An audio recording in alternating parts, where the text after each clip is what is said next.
بجد انا مش زعلان النهارده من هزيمه نادي الزمالك 3-0 على ايد الاتحاد السكندري. مفيش زملكاوي ما كانش يقدر يتخيل السيناريو اللي حصل ده، بالعكس انا كنت متخيل هيحصل اكتر من كده بكتير.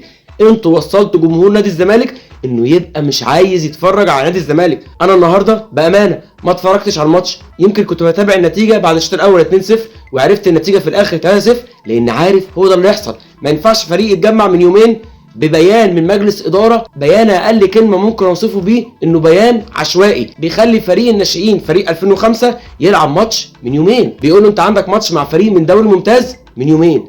عشوائيه في القرارات، عشوائيه في كل حاجه. مجلس اداره ملهوش اي علاقه بنادي الزمالك ولا بجمهور نادي الزمالك، الاداره في وادي والجمهور في وادي، هم مالهمش دعوه بنادي الزمالك، هم جايين يقعدوا على الكرسي وبس، جايبين جون ادوارد باترينا يبقى قدام الجمهور ويسلموه للناس. الراجل لا عارف يشتغل ولا هيعرف يشتغل ولا حد هيقدر يعرف يشتغل في الجو اللي فيه نادي الزمالك. جون ادوارد قراراته في قرارات منها غلط، بس كل ده بسبب المجلس، مجلس عشوائي، مجلس مش جاي يخدم نادي الزمالك، مجلس جاي ياخد فلوس من تبرعاته بس. يعني لو انا كنت موجود في مجلس اداره عادي هفضل الم فلوس من هنا ومن هنا وهمشي النادي، هم ما بيعملوش حاجه غير كده، مش جايين يشتغلوا، هم جايين يلموا تبرعات ويدفعوا فلوس للعيبه، تخلص الفلوس يلموا تبرعات غيرها ويدفعوا فلوس للعيبه ويدفعوا مديونات اللي على النادي ويلموا تبرعات من تاني. هم جايين يعملوا كده وبس. حتى لو انت بتتكلم عن الارض اللي اتسحبت من نادي الزمالك، هو الزمالك كان عايش ازاي السنه اللي فاتت في وجودهم واللي قبلها في وجودهم واللي قبلها واللي قبلها في وجود غيرهم؟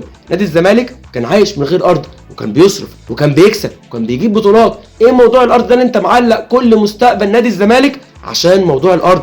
يبقى اكيد في ما دام انت مصمم على الموضوع ده اكيد في حاجه، اكيد في حاجه انت عايزها لسبب الله اعلم، سبب شخصي، سبب تاني احنا مش عارفينه، عشان توقع نادي الزمالك بسبب ارض. انتوا كرهتوا جمهور نادي الزمالك ان هو يتفرج على نادي الزمالك، انتوا الحل اللي وصلتوا بيه جمهور نادي الزمالك ما كانش حد يقدر يتخيله. جمهور نادي الزمالك افضل جمهور على مستوى العالم، جمهور بيحب ناديه لو بيلعب لو فريق 15 سنه بيتفرج وبيحب يتابع نادي الزمالك. انتوا وصلتوا جمهور نادي الزمالك ان هو مش عايز يتفرج على الفرقه بسبب المساوئ اللي مستنيها تحصل في النادي. نادي الزمالك داخل على كوارث، نادي الزمالك اللي وصله دلوقتي انجاز بكل المقاييس.